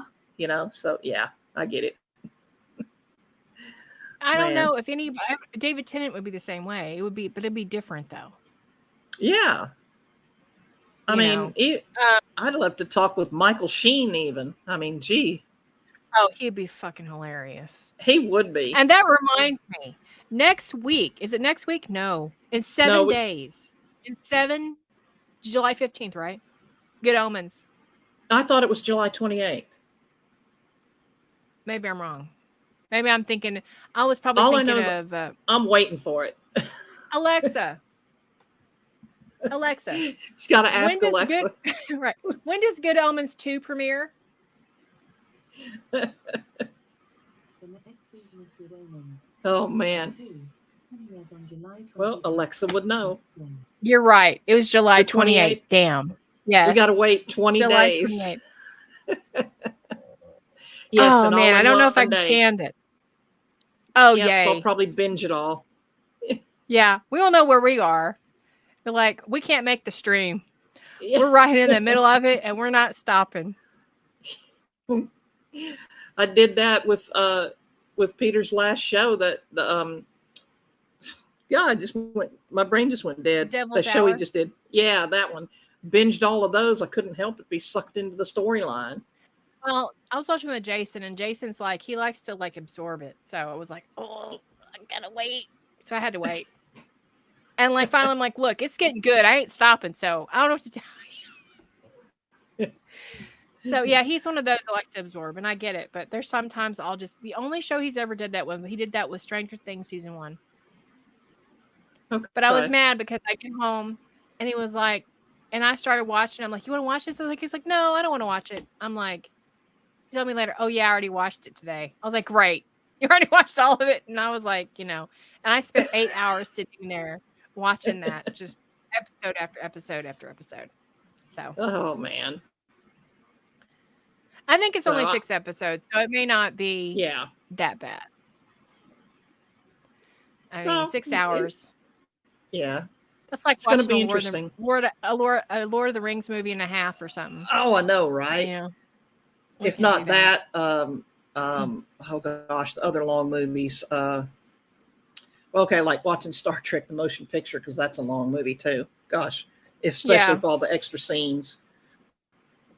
So yeah, they make movies a lot. Like I think Pirates of the Caribbean was like, oh god, the one with like not on Stranger Tides, but at World's End or whatever. That was like 3 hours. Man. Yeah, they make them long. They make them real long. But anyway, guys, it's been fun. It's been real. And join us next week, which I have no idea what we're talking about, but just join us anyway. You never know what you're going to get. Leave us some hints on the webpage, what you want us to talk about. Yeah, right. We have a forum. The address on our Twitter sites and the Facebook forum is in the description of this video, as along with our merch. I don't know what else to say. Yeah, be sure to like, share, and subscribe, and share. No, we won't be talking about Jodie Whittaker. No, that won't happen. Well, we did a little bit, but not only in the worst ways. Yeah, only in the worst ways. Anyway, guys, see you guys next week, and you guys, everybody have a good weekend. Bye. All right, cheerio.